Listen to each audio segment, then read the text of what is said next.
we are with the one and only Mr. Cole. Nice. Thanks for having me. Yeah, thank you. You look great, sharp. Definitely at least a 9 out of 10. That's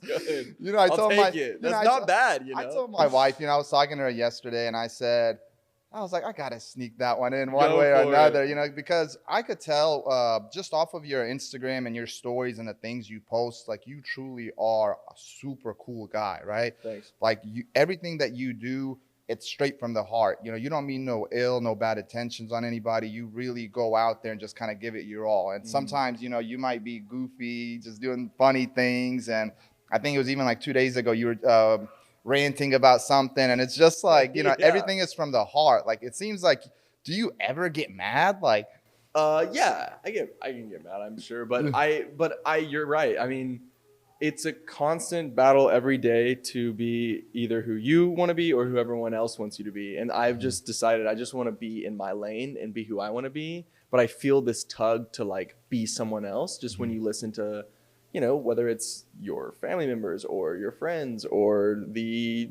government or whatever it is. I just feel like people, like we're all getting pressed to be a certain way. And I'm just trying to break outside of that mold and be who Cole is. So yeah, that's why I was ranting about Trader Joe's, is I'm just like, I don't know, here's what I think, Right. Like, isn't that just a crazy idea to like think for yourself? So yeah, even when we were watching your show and when you were in the pods, and it's like when you were going in there and talking to different ladies, you were still you had the same energy. You'd walk in there and you were yourself. You never try to pretend to be somebody you're not just to fit the other person's side or to maybe bond with them a little bit more. You were truly yourself. Yeah. Even when you proposed, it was like, you said what you needed to say. And when she said, yes, I do, you were like, yeah, like, it wasn't this like you just had that energy inside of you that was super cool to see. Yeah, I don't like the phrase fake it till you make it. I think if you're faking it, you're not making it anywhere. So I'm like, let's be real. Like a perfect example of this, I don't know if this is exactly what you're referring to, but the other day someone was telling me how they sat through a whole conversation and didn't know what someone was talking about, and they like just never asked them what they were talking about. And I remember thinking like, I would have just stopped them and been like, dude, I don't know what you're saying.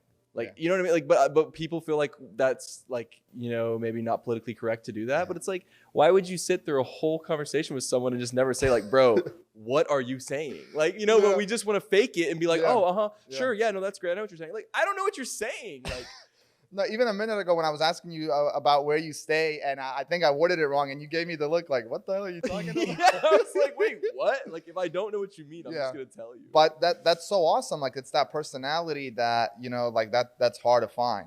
Yeah. Right? Now, you get this call to go on the show, right? And did you expect that your life was going to change in some type of way, or did you really just think you're getting on a plane? I mean, you didn't know how far it was going to go, right? Because I saw something about your apartment not being fully ready, right? So it's like, it seems like you just jumped and left.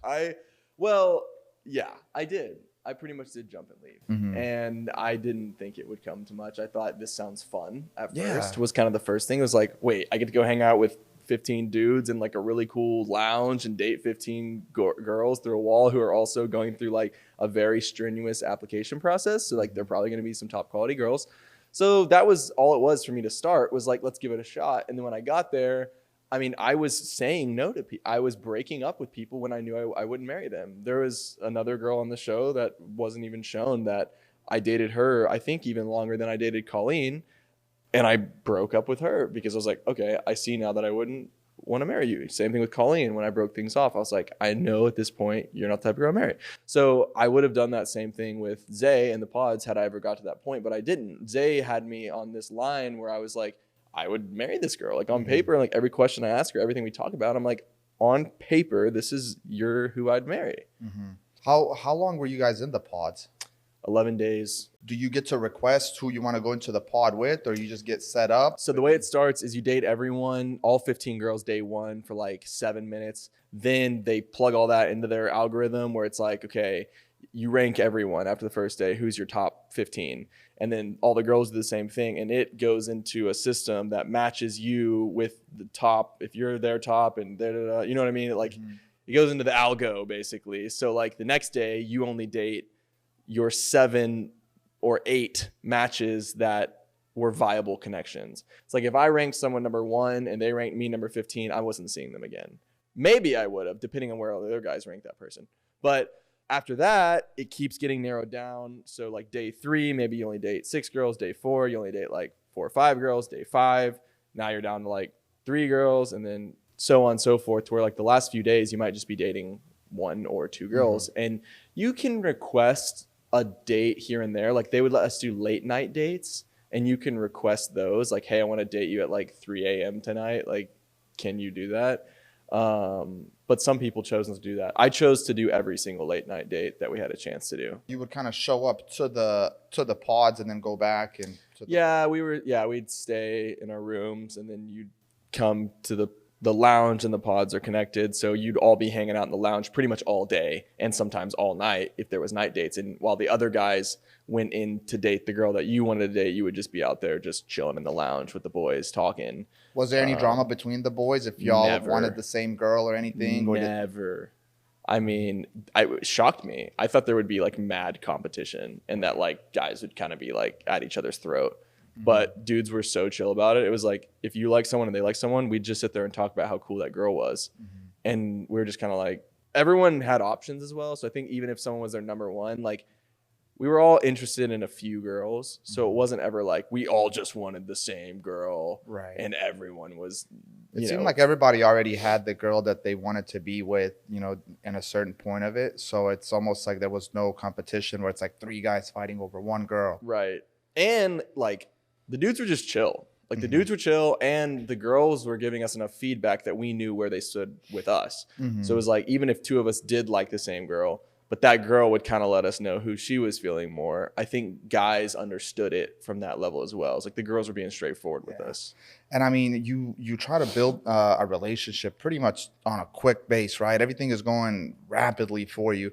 And it's like, you might be talking to one girl and you're thinking she's the one, and then you switch to the next one. So I definitely understand why you could have multiple feelings. But it seems like when you were just being yourself and being honest about it, saying that, you did have feelings at one point for another girl, and not just Zay, the media ran with it, and everybody made it seem like you're such a bad guy, or, you shouldn't have said that, or. Yeah, it's like, are you serious? I was dating her and thinking about marrying her 2 days ago. Literally 2 days ago. Yeah. But what you said about the speed of it was actually really cool. Literally the first like 3-4 days in the pods feels like a sprint, because every date is like I said, less than 15-20 minutes max. Then it hits this day where they start giving you like 45-hour-long, 2-hour-long dates, and the pace of things just slows down. But like the rush of the first few days in the pods where you're just dating everyone is crazy. You're exhausted. I lost my voice. I don't know if that was on there or not, but like I literally lost my voice, because you're just going in there, you're having fun. You've only got 10 minutes with someone to like try to get to know them and let them get to know you. But then when you hit those hour-long dates and you're only dating 3 people, I just remember it feeling like, okay, now we can just sit here and just like ask a question and listen to them talk for like 15 minutes.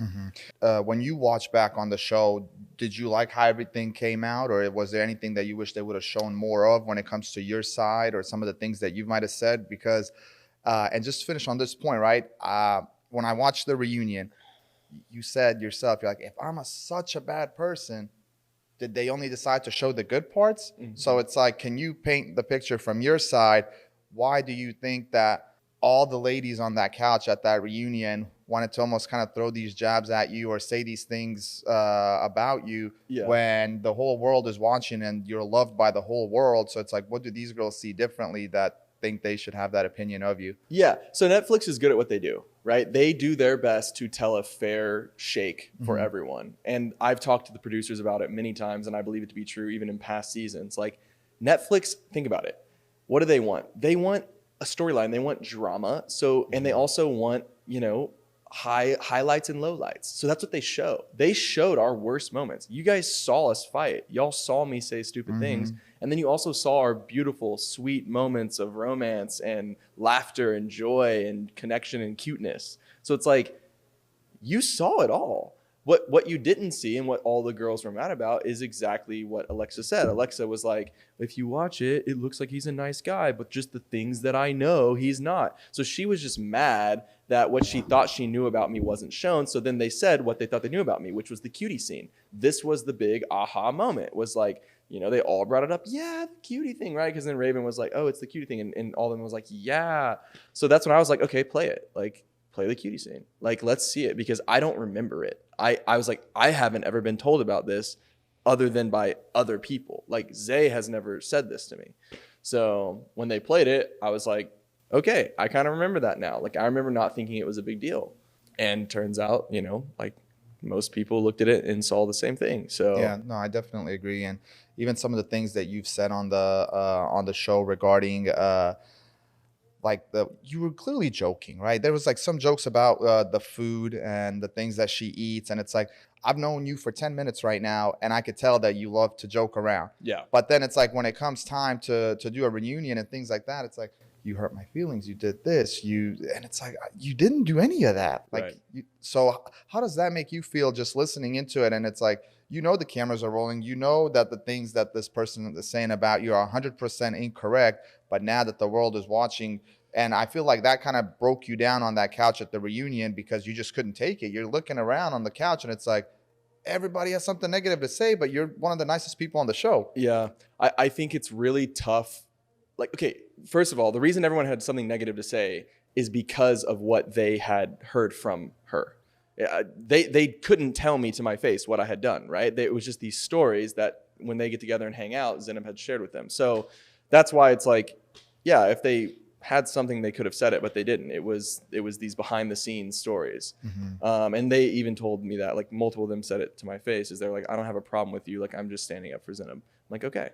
But I mean, to hear her say all of that, I just think it's tough. Like, it's sad to me that most men who just want to be themselves today, if you're with someone who is insecure, it makes them feel like you're walking on them.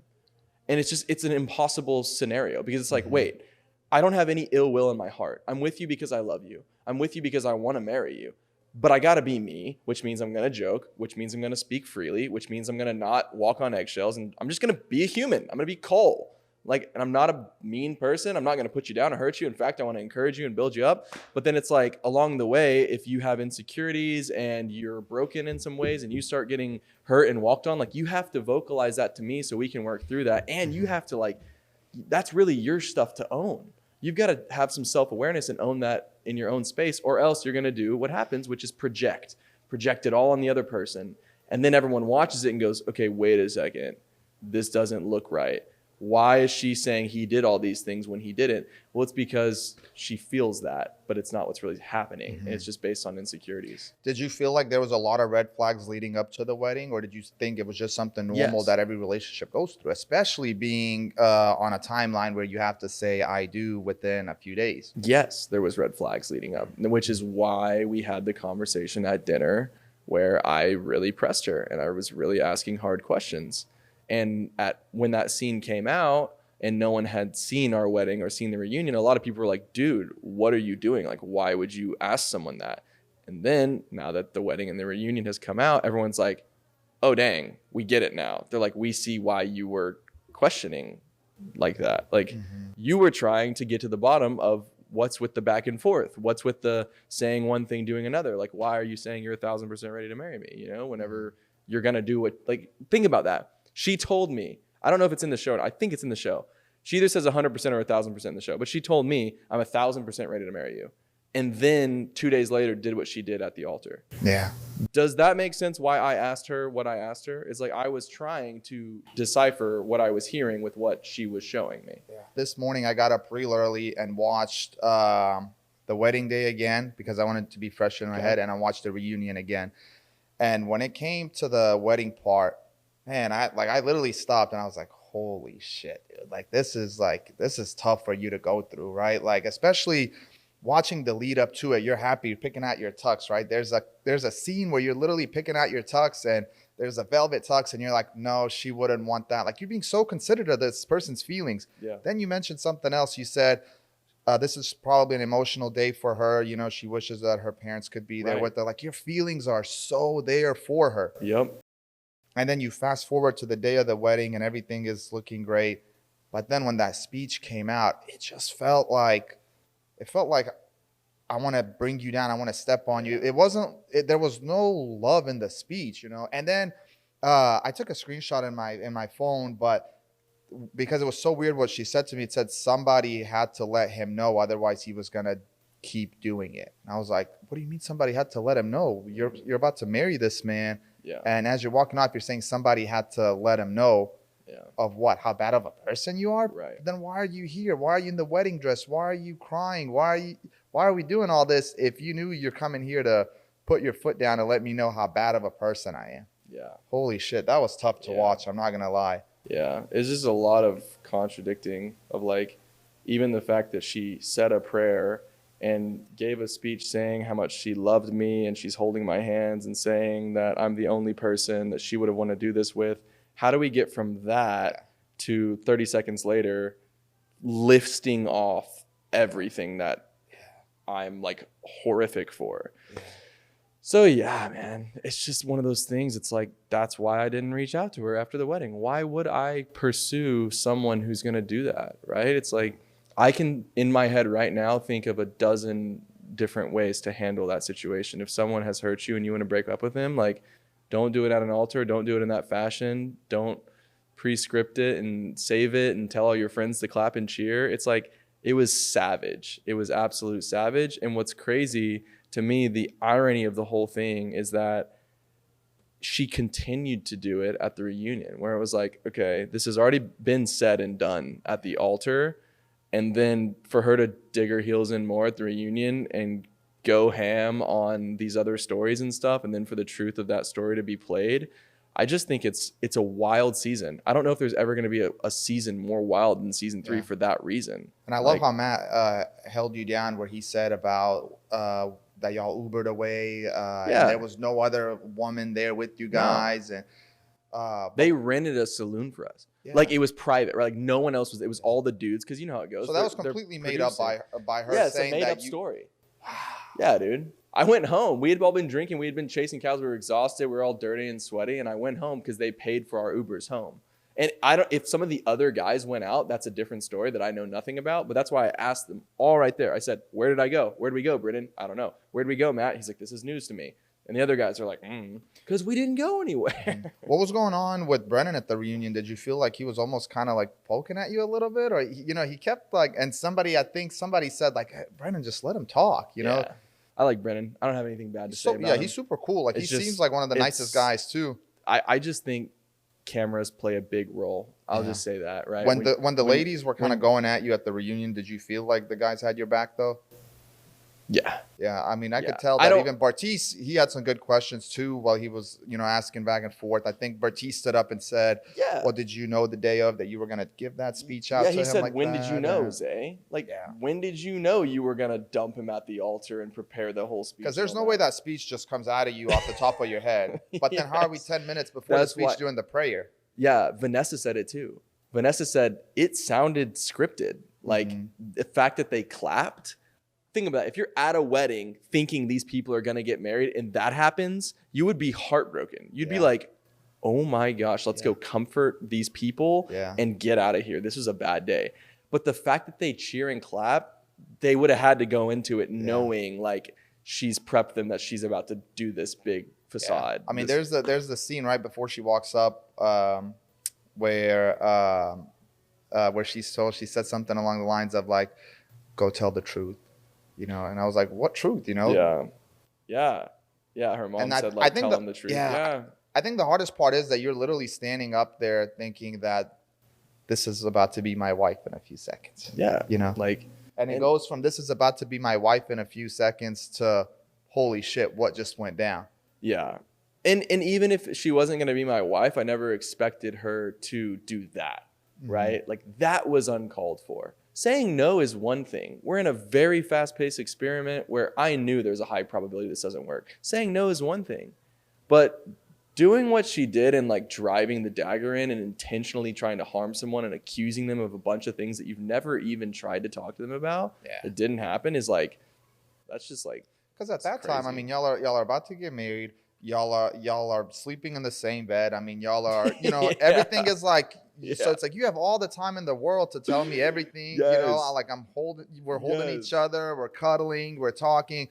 You have so when that speech comes out, it's like, oh my God. That's when, you know, I immediately knew, like, okay, I'm being played. Like, she done played me. She lied to my face off camera, and this is her moment. And you had the confused look on your face the whole time. I'm just like watching you, and you're just kind of standing there in your tux and everything. You just look so like almost disappointed. I think it was disappointed, like, holy shit, I let this happen. Yeah, because I knew I could handle it. I was like, all right, here we go. Like, okay, I'll just stand here and take it. But I just was in shock that she was doing that, because I thought I knew her better than that, you know. But I think that just goes to show it takes a lot of time to really know someone. And that's what makes me a firm believer in like not burning bridges and like having long-term relationships. I know a lot of people cut people out of their life pretty quick and stuff like that. I'm the type of guy who I've had the same friends for a very long time and will always have those same friends, because I don't think you can just meet a new person and have a new friend and really know much about them until you've known them for quite a few years. So did it scar you in finding future love, or are you more cautious now, or how do you move forward? Yeah, it slowed me down. I'm not anxious to be in a relationship anymore. I need to work on that. Like, I need to rekindle like the joy and like the belief in marriage again, because I think having like kind of lost faith in women in that space of like, you know, is there a girl out there who will really love me for who I am? Is there a girl out there who like really is confident in herself and like will actually benefit me and build me up and be a blessing to me? Because I know those are the things that I want to do for someone else. But then it's finding someone who will reciprocate that. And I guess I've just gotten to the point where I'm just like, I don't know if she's out there. Like, I don't know if I'll find that, because I've struck out twice. And right. But I mean, what about the part where they played the clip of you? I mean, and it was just showing the things where they were trying to say that Zay was being a little bit picky, right? And it shows the scene of you guys in the kitchen trying to cook, and it's like every little thing that you do, it was like you're doing it wrong. Yeah, you can't use that glass. Yeah. How did that feel at the time when it was happening? Did you feel like that she was being? No, I didn't, because I just accepted cute, right? her for who she was, and it didn't. I was gonna believe the best in her as much as physically possible, because I've engaged, I've proposed to this girl, so I wasn't gonna like be looking for red flags still and be like, okay, why are you doing that? Why are you doing that? I was gonna be aware of it and I would talk to her about it, but I wasn't like, okay, like, you know, I wasn't overthinking it. But now watching it back, I'm like, yeah, dude, you were blind. Like, your love is blind in that sense, and that like I really was blindly in love, or at least trying to be, to where I wasn't acknowledging those as much as I should have, not nearly as much as I should have been. Was there anything that when you watch back that you wish you could take back, as far as what you did, what you said, or are you okay with everything the way it played out? I mean, I'm working on just being better all around, like in speech and everything. Like, I want to be as mature as I can be. I want to be as solid of a man as I can be. Like, I now realize, like, most, like, even the comment I made about chocolate, I guess, where Zineb was handing me a piece of chocolate and I said like, oh, you're like, don't give me that, you're trying to fatten me up or something, and like it was a joke. I realized that jokes like that can come across and hurt someone, because then she was like, oh, but you're okay with me fattening myself up, and I was like, okay, I didn't mean that. But like, I think this is just a part of relationships, is realizing it's a two-way street, so I've got to do my part, even if that's, you know, just being careful with what type of jokes or humor that I'm using. It's like food stuff is like, especially, you know, knowing that Zineb has had, I guess, I don't know her story, but knowing that there's obviously something there that was difficult for her, I need to be aware of that. So do you think that she was triggered by the way she looks and feels based off of the conversation that you guys had? Where no, did any of that have anything to do with that, or she came into the experiment with those insecurities? Makes sense. Like, I didn't create that in her, right? Like, the first time you tell someone a joke about chocolate and it's not even directed to them, it was about you, and she turned it and made it about herself. Excessive, yeah. Yeah, it's like, okay, wait a second. Like, I didn't cause you any of that. Like, you have that already. It just seems like it went from you guys are ready to marry each other, to she's saying you scarred her for life, you damaged her for life. And I'm like, well, I mean, how bad of a guy could you be to do that in 10 days? It's like, you know, but then I'm sure behind the scenes, it's like every other couple, right? Y'all are dating, y'all are talking. Is there anything that you wish should have been shown that maybe didn't make the show? There's a lot of scenes that I think would have been cool. We went bowling with my friends, so she got to meet a few of my closest friends, and we had a great time bowling. But again, there wasn't any drama that happened. Everyone was speaking highly of each other, so like that wasn't going to be shown. She came to my house that I had at the time that I was flipping. That's part of the reason my apartment was a mess. I had been working very hard renovating this house that I was moving into. And we filmed an awesome scene there where we had champagne on the tailgate of my truck and we're just sweating and laughing. And it was this is my favorite. This is the one I wish would have been in there. Is we just had this like incredible moment together, just outside sweating and being like, what are we doing out here? Like trying to have this bougie little picnic, but it's hot. And we had just been walking around in my like vacant, stuffy, no AC house. So that was a really cool day. But other than those, like, no, like, there's nothing that I'm like, oh, I wish people could have seen this and then they would know the real me. Like, dude, come on. Like, Netflix is doing their best to show the real you. I want to talk a little bit about the pool scene.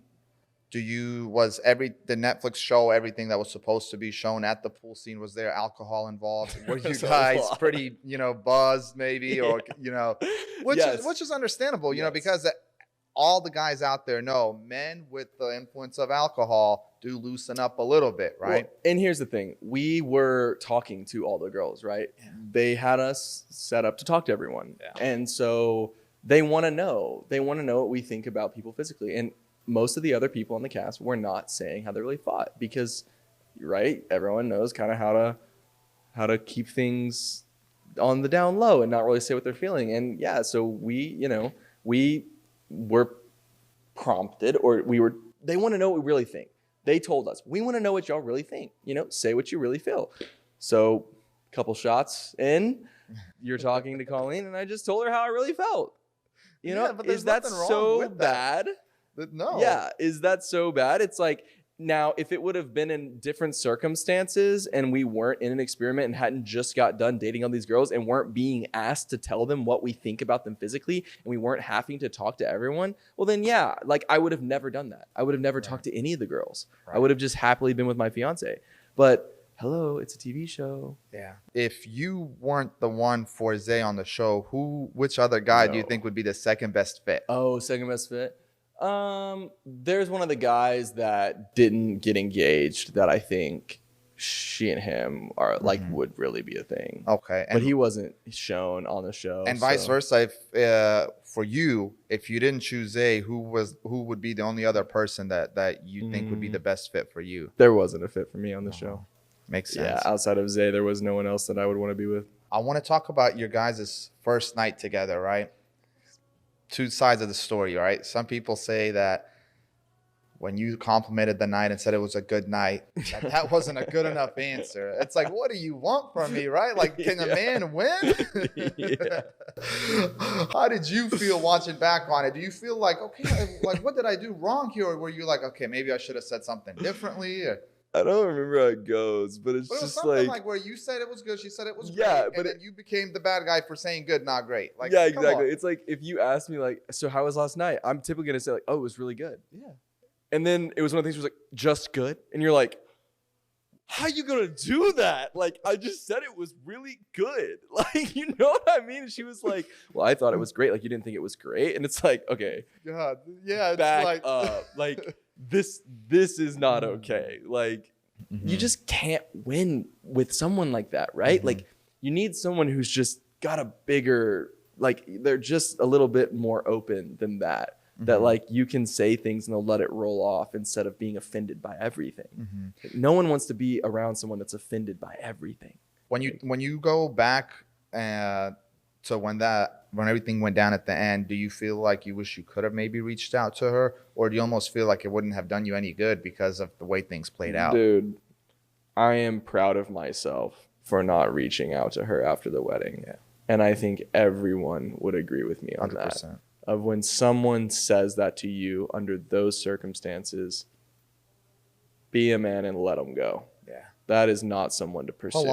How long were you down for after that? Because I mean, that had to have hurt. Months. Like, yeah. Do you ever really get over that? I mean, you do, but when you relive that moment, when you watch that moment, I'm sure it has to hit every time. You get over it when you realize it's lies. And when you realize it's lies and you decide to not believe the lie about yourself, but to believe the truth about yourself, that's when you can be free from it. Because I have to look at that and I have to tell myself, like, Cole, you're not an abrasive person. You're not a manipulative person. You are not a disrespectful man. You can choose today to go and to bless people and build people up and encourage people. I will do that today. It's like, if that's my heart set and that's what I'm setting out in the world and that's my intention to the universe and to the people around me, dude, why would I believe that shit? Yeah. Like, that's a lie. With all that happening and now with your life moving on, how have things been after the show? Good. I am around hardworking people. I'm focused on real estate. I'm focused on doing more things, whether it's TV shows or social media stuff now going forward.